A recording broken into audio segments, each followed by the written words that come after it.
be better at fighting, if you want to become someone that people will actually, you want to win renown. If you want to be a knight in combat, a goal of yours should be to win renown. You want people to have a reputation. You want to have honor in other people's eyes. What is honor? Honor is your reflection of your actions in their eyes. They look at you and go, that's an honorable man. He fights clean, he fights hard. You know, if you lose to that person, they walk away going, I gave it my best, I lost honestly. The way to do that is to train. If you put your suit on once a month, you go out, fight the tournament, and and then after the first round take it back off, then you're not going to progress.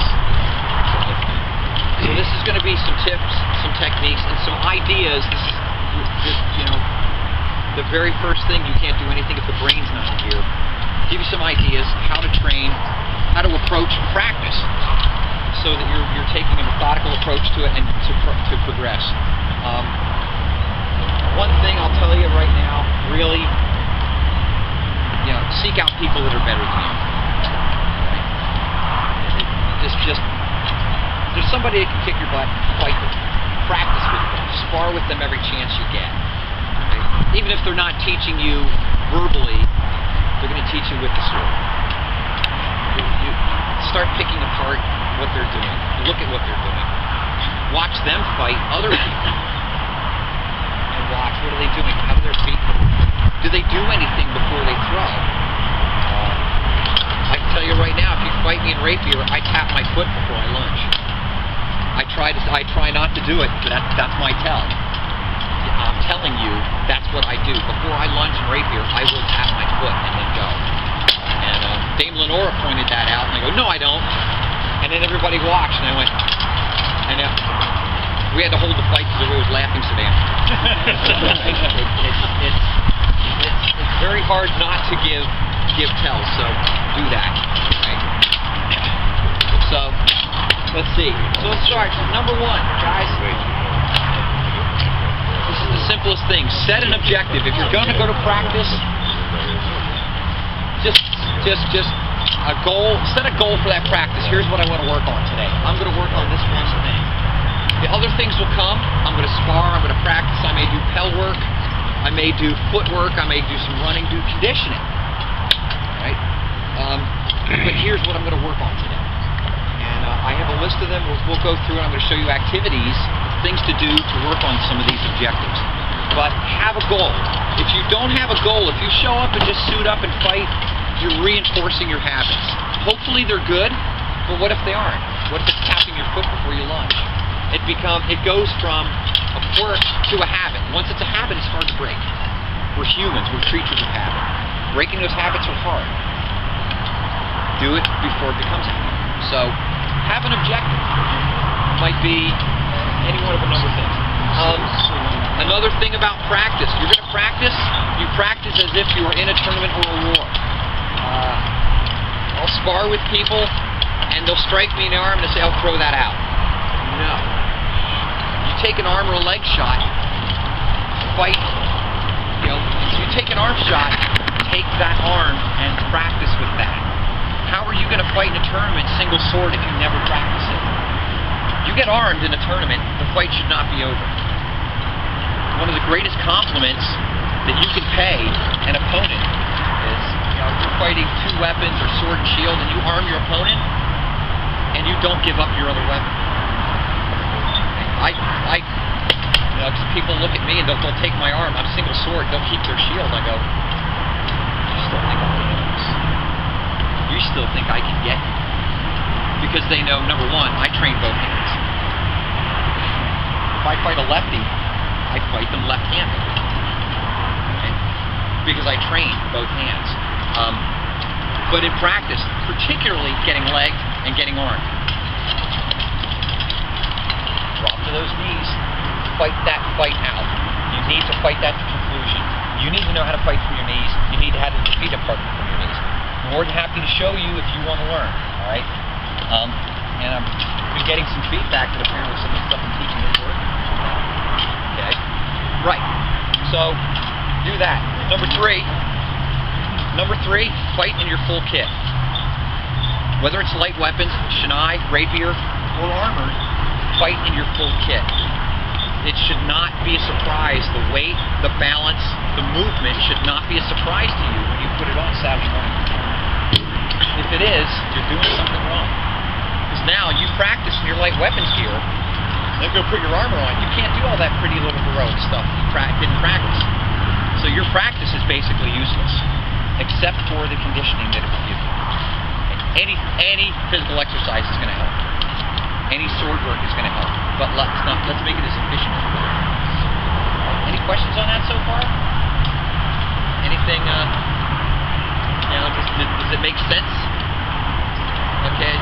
Try to keep it real basic like that. Just one more little thing. Understand you're going to get hit.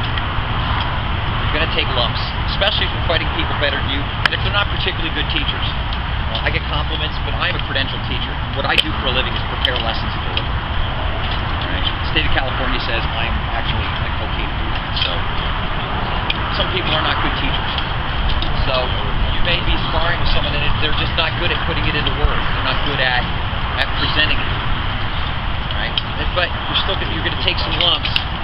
Be ready for that because it's going to happen. Okay? So just wear them with pride. I've got scars. I've actually been cut by rattan. I wear banded Roman armor, and I've had a guy miss it close enough to actually pinch me and draw blood. So, it's a contact sport. You have to be comfortable with that if you want to progress. Okay. Any questions yet? No? Good?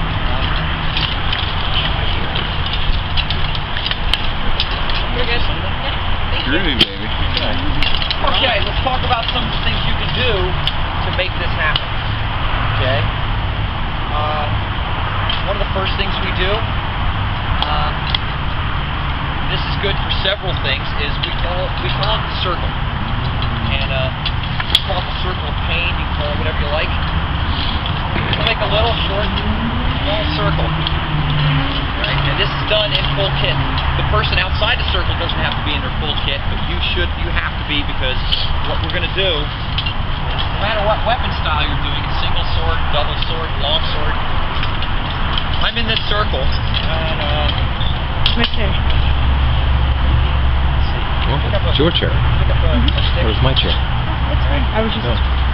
Now, I have this circle. I may not step out of this circle. I have to stand my ground. Yeah, let's come around. Let's have you stand there so we can watch your profile. Sorry. Okay. Once I'm in this circle, I may not leave. This is a defense drill. I've decided today I'm going to work on my defense. Another hint for you guys, I flinch. Bullies loved me in high school because I flinch. I still do it. If you flick at my eyes, there's a good chance that your follow-on shot may hit me because my eyes are closed. Alright? I'm telling you, okay, start flicking at my face. Have at it, guys. Alright? I tend to flinch. This is a good drill to get over that. Because what I'm going to do is I'm going to go into my defensive stance, and all he's going to do is he's going to throw. I don't stop when he strikes me. He's going to throw everything he's got and just go.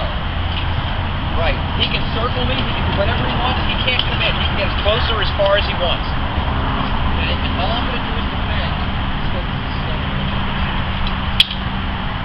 Good body. Good arm. Yes. Right. All I'm going to do is defend. Right? I don't actually drop my guard, but I'm just going to defend. I acknowledge the blows as they come. This does several things. Number one, my eyes stay open. I'm working on my close game because he's right in my grill. I'm working on acknowledging turning etiquette. One of the things, if you're struck, even if you roll your head and it's a glancing blow, you should acknowledge and say, "My lord, that glanced off my helmet." That way they don't feel the contact. They might be like this and throw the shot and feel the contact. They don't see it, and all they know is they landed a blow and you're not taking it. Let them know why. That's turning etiquette. There's nothing more frustrating than hitting someone and it's just like a zombie rhino just keep coming at you like you're a Terminator. You know, it's very frustrating. So that's turning etiquette. It helps for that. It also helps for your offense because you can work on your combinations.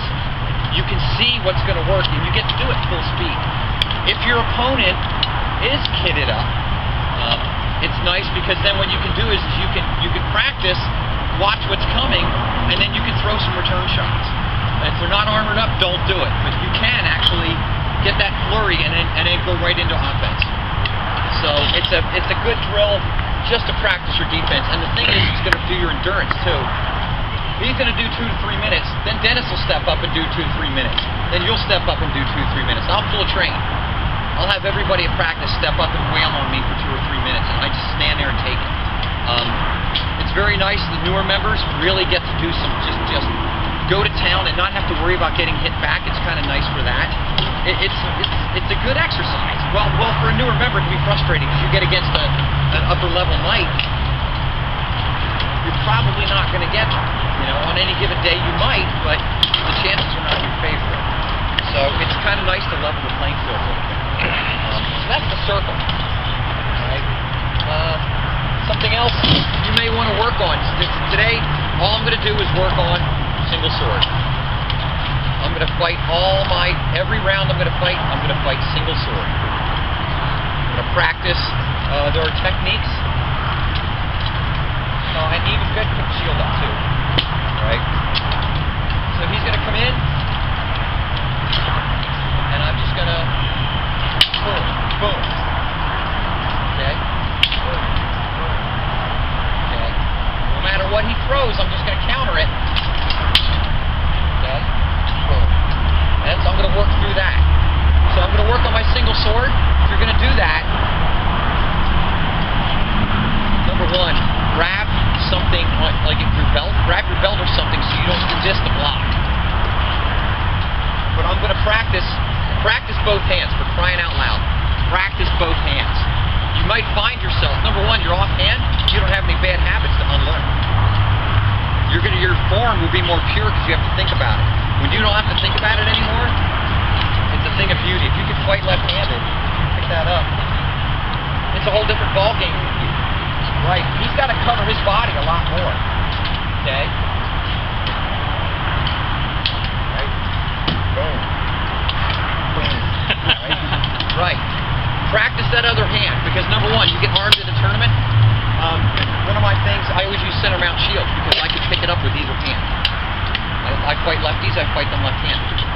For that reason. It actually gives me a little bit of an advantage because they're not used to fighting someone that is the same hand as them. Righties are, because 90% of the population are right-handed, unless you're random. Then Who attracted the Southerners? I've been to a war practice where 7 out of 10 people there were left-handed. So, Righties have a hard time fighting that. if you don't do it all the time, train it. Training. It's a situation you are very, very likely. Terranoob has a couple of lefties. There's tons of them in Brandenburg. Right? There's probably 1 or 2 in Esperance. I'm not that familiar with your list right now, but I'm sure at least on any given occasion there can be. You know, and if I come up, then well, you've got one at least. If I decide to really be a cheese. You're naturally left-handed or right-handed? I'm not naturally either. I'm right-eye dominant, but I'm ambidextrous. I write left-handed. I throw right-handed. So, okay. Something else we'll talk about. You might practice. You could do a practice where all you do is fight from your knees. It's to make sure your armor works properly, but it's also, this is such a different ballgame. Alright? These legs, I need a little work on it. Okay? So, what it's going to do for me is it's going to my defense, okay, but it's going to help him how to approach and defeat a leg opponent. Okay? So all I'm going to do, and this is one of those again, like if you get legged in practice, take the leg, right? And when he comes in, there's things I can do. Boom. Right? So I'm watching. I got to keep my eyes open. If I can get off of his thing, boom. This is where your pel work's going to come in, because you need shots like this. Nice loose hand. Boom. He looks over the top of his shield, I got it. If he looks around his shield, I've got it. Right? Just because your leg shouldn't be the end of the fight. They should still have to work to beat you. They should walk away going, that was a hell of a fight, whether they win or lose. Boom. Right? Boom. But I can ward off most of the things he can throw. So that's, boom, I can bridge. Right? Okay? I can do all these things. And if you'd like me to go into a little more detail about some of that stuff after the class as far as specifics, I know some of you guys want to learn about shield. Okay? Alright. So worked on being leg. Fight from the bottom, fight from the top. Because you're also, if you don't mind taking low man toe-to-toe position again. We typically teach, you notice what he did was he pinned my weapon. Alright, I'm going to come in, I'm going to throw a shot that this hand has to react to. If he's in high guard, I throw it here. Transfer. Now, I can still see where he is. Right. If he brings his shield up. Okay, if good gun focus. If he does this, I'm going to throw the shot over here. He's either going to block it with his sword, or he's going to block his sword with his own shield. Still happen. Bam. Right. Go in, throw 3 shots, get back out. Don't, because if you stand there, most of the kills I get from my knees are when they step in and they look over their shield, and I go, boom. Okay, I can get back up there. Thank you. Okay.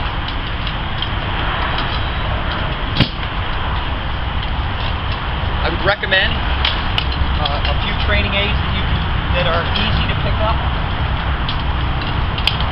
Rattan is a good one. Rattan's a good thing to train with. It's easier to replace if it breaks because it will just broom. You can practice a little more power. Okay. Put a little more stank into it. If you learn technique, you learn your hips and shoulders, you learn how to throw hard, then you can dial that back and you can throw fast without taking the guy's head off. You can throw it fast without actually hurting him. It's also, if you look at that, as opposed to a steel blade, you train and you can hit a gap in a guy's armor with that. Hitting it with that, that's like a super highway. Plus I've also done, to Corwin's chagrin, he's done his high guard. I actually did a bank shot off his own sword into his head. It came right up underneath. And it skipped. These they won't skip off. This will. Alright? These are balanced better, the knees, and they're equal weight, but it's not balanced right. So if you can get this to move and you can hit what you're aiming at with this, it's a piece of cake with this. Other things you can do for that, you don't want to hit a pel with your steel blade. You will break the tang on it. You don't want to hit your sword post with your metal blade. Humans give more. This thing does not give as much. It will break your blade. You want to break a $100 blade practicing? But if you get some rattan, this is a chunk of oak that I took off a pallet. And it was a strip left over from a little project I did. I've now got a practice stick. Practice my sword work. It's very obvious if I don't hit edge on. Alright? And I just swing away. There was an SCA Duke, and his thing was to do 500 to 1,000 strokes a day on the pellet. Right? He was a roid raging jerk. Man, could he swing a sword. Unreal. That little Achilles thing, he had it going. Okay? So, let's talk about some sword work. You've got a friend here, he doesn't hit back. He doesn't move. You can work around him. Some of the things you want to work on with this, work on combinations. If you're fighting an advanced fighter, you're very, very unlikely to be able to throw one shot and beat them. Unless you are uber neo fast, it's not going to happen. You're going to have to throw 2 or 3 shots. If they can block 3, you need to throw 4. If they can block 4, you need to throw 5, 6. The way to do that is to come and practice on a post. Cerese's post even has shoulders.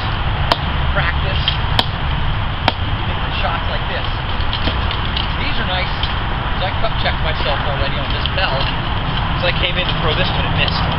Whoop. So those shoulders linked together. It's also very good because you can tie a rope to this, hang the shield from it. What this does is, remember from the beginning sword class, you have to aim where the shield is not. Beating their shield up does no good. You're not gonna. You might intimidate them, but it's not likely. You're just wasting energy. Right, you can make noise. If I have a big crowd, I'll throw a couple of shots into their shield just to get the crowd kind of hyped up. But if they don't have to move their defense to counter you, you're not really fighting. You're just wailing. Right? So practice your pel work. When you do, loose hand. You really only need 2 fingers. Loose hand, and you need to throw your basic shot. Come in about eye level because that shield. They have to look over their shield. Eye level. Boom. Roll it over. Now notice I roll my hips and my shoulders. One thing, it brings the sword over further. It'll help my geometry. Work low. Work high. Work low. Almost all of us fight here. Want the headshot. Okay. Get their defense. Get it where you want it. Hit them somewhere else. Even hit them down. Practice. They call it a grass cutter. Down. Hit here. You're high. You're high. Low. Low. Low. Hey. What happened there? The nice thing with the pel, practice your combinations. Serrarians come up with like a 12-step, our 12-step program. But no, I'm not apologizing to anyone I beat. Sorry. Lost fair and square. So, 1, 2, 3, 4, 6, 7, 8, 9, 11, 12. What that does is, this combination, no matter where you're at in a fur ball, you find your stick dropped here. You can come up, if they look over their shield. Even if they don't, it still keeps a check shot. Keep them honest. Boom. Block their shot. Step around. If you find your sword here, you can step around. And what it also does, you can circle the pel. Circle the pel and throw shots. All right? And I'm doing this wrong. I apologize. If you're going to fight sword and shield, hold your shield while you're practicing on the pel. One of my money-maker shots on people is when they go to throw, they do this. And all I have to do is drop my arm into that gap and hit up here. Right? Stop doing that, folks. Okay? So, circle the pel. You can practice your duck walk. You can practice crossing your feet. Boom. Coming in this way. So I can literally, here, melee, I can hit a guy standing next to me. I press through the line, I kill the guy in front of me, boom, I hit the guy next to me. I carry through, hit the guy next to him.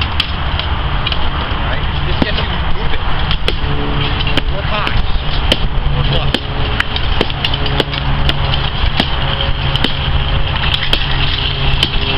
Do doubles. You can cross over. Alright? Break up your timing on it. Most of us are limited rhythm. Okay? So, throwing a boom, boom, is going to break up that rhythm. Right? I was talking about this last night. People go out with 2 swords. And they'll stand here and do this at me. You're giving me your timing. You're telling me your rhythm. You might as well just go, oh, by the way, I'm going to throw. You know, all I have to do is wait until your blades are like this. And do whatever I want to do. Because if you've got them like this, take it, throw a shot from my weapon for me. I do. So I'm like, boom. Like that. Now he can press me, he can disengage. He takes his shield, transfers while my weapons are pinned, and he's free to hit me all he wants. And I'm telling him right when to do it. Okay? So, but no matter what you're using, practice walking, practice throwing a variety of shots. High, low.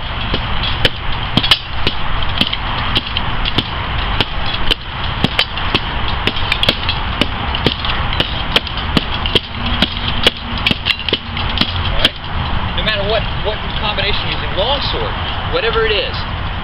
Circle the pel, practice it at different ranges, find your range. Where is that person in range? Where is that? Get to where you can hit them with the last 3/4 inch of the blade. Because that's where they need to be watching out for you. Right? Exactly. And it comes after thousands of strokes, thousands. So, because you're going to do things, you know, you analyze a person's style. I know one guy likes to come in and as he approaches, he'll helicopter, he'll do this. It's very threatening. Except for the fact that at this range, unless he throws the weapon at me, it's useless. So, but as he gets in, just as he steps into range, if his weapon's back here, especially in the wrong point in their circuit, if it's here, you can't do anything. They come to the top of that circuit, you throw right at them. Because they can't throw back, they have to use their shield. And if they don't catch it, even if it's the last inch of the blade, does that count? Okay. So, and that's one of those little tips. Guy's really coming after you, throw a shot into him. Alright? You see me coming at you. You think I'm winding up to do something, throw a shot at me. Mess up my rhythm, mess up my timing. Okay? Beat it into my shield, make me react. Take the initiative away from me. Okay? That's what I'm here for. Okay, footwork. You may take a whole practice where all you do is work on your footwork. I will typically fight sword leg forward, even against lefties. I'll just kick my shield over them. Switch your feet up.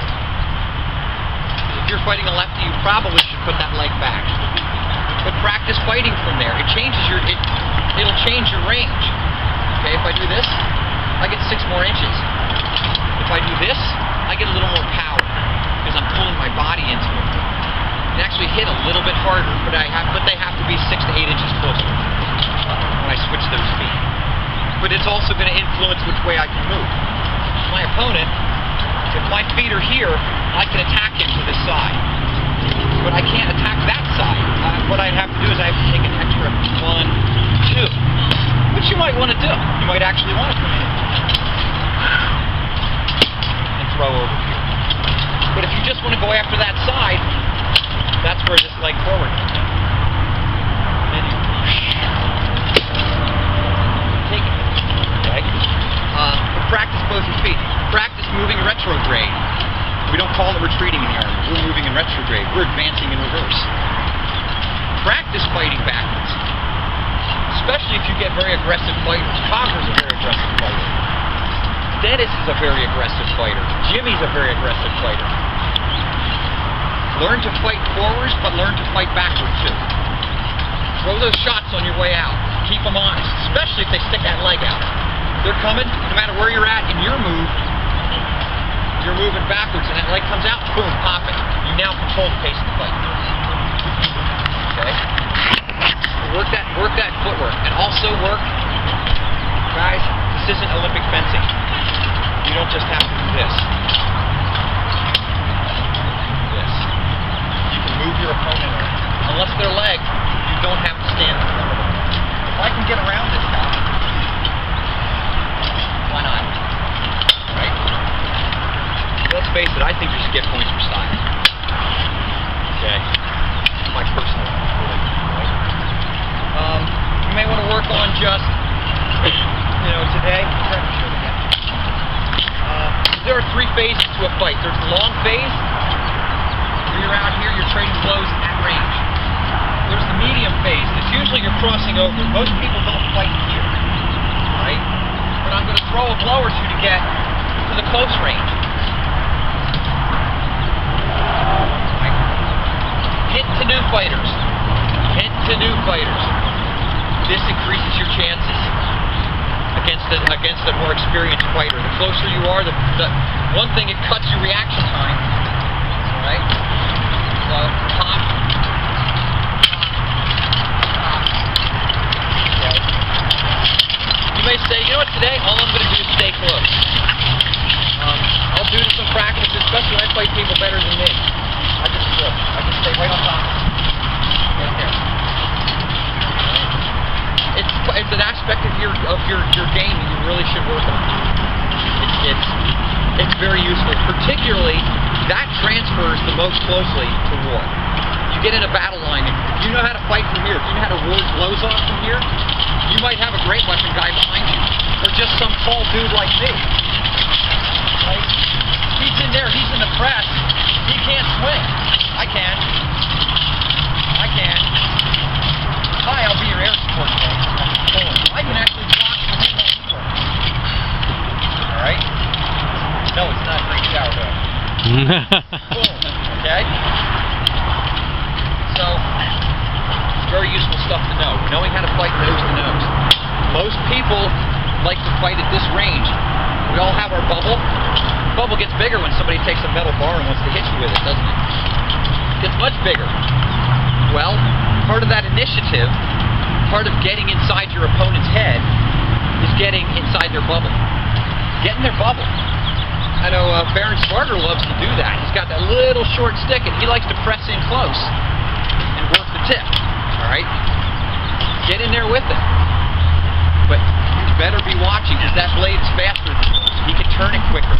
He can get into smaller areas with that. You need to know that. Right? So, okay. Something else? You may decide, you know, today I'm going to work on two swords. I'm just going to do all that. I'm going to come out. Key to two sword work, number one, if they're not the same length, throw them out. When you fight with two different length weapons, what it does, you've got one longer than the other, okay? You're throwing, you've got a shot from here, you miss. You get a left-handed shot, you miss that opportunity. Because you had to stop and think about, wait, which weapon? No. Same length, it evens it up. Plus, if it's shorter, that's blocking area you're giving up. Who wants to give up defense? I don't care if you can score 1,000 points if you can't block any. Well, whatever that international style they're talking about, 5 double kills and you're both out. Okay, I like that idea. So you might want to work on different styles. Work on that. Maybe it might be longsword. You might want to work on spear one day. Just do spear work. Do it. Do it. Have fun with it. But have a goal. Have something in mind. Okay. One thing you will definitely want to do at practice, if there's other people there, watch them. Watch what they're doing. Right? I'm going to give you all these little tips. I talk about throwing combinations. I can talk about throwing that Molinet and how I set it up. I fight for my body style and for the way I think. You're going to fight for the way you think. Right? Now I got my friend Dennis here. I'm a little more of a dancer. He's more of a brawler. I have to watch because he likes to get in close and clobber me. So I have to counter that style. I get in the ring with him, I have to think about that. Where am I at in the ring? How much room do I have to retreat? Do I want to retreat back or do I want to retreat to the side? Personally, my philosophy, mine again there, I retreat. I will retreat away from the sword. I will make him reach across his arm to get me. Alright? There's others that will tell you retreat toward the sword arm to take the power out of their shot. Right. Okay? Either way, try them out. This is the place to get out of your comfort zone. I don't hear any of that crap about doing it in the tournament. No. The tournament is where you go and you display the skills that you've developed in practice. That's where you make it look easy. Looking clumsy, doing it wrong, that's what practice is for. We'll all laugh about it. If we're filming it, you know, we'll have a laugh about it and a beer the next weekend. But that's where you do it. So when you go to the tournament, you can make it look flawless. People come to watch and they go, wow, you guys look really cool. I mean, you can look like a couple of 5-year-olds beating on each other with sticks, or you can look like professionals. You can go, I want to be like him. Okay? That's what this is about. Right? Are there any questions? Anybody want to get up and try some Pell work? Let's get some hands.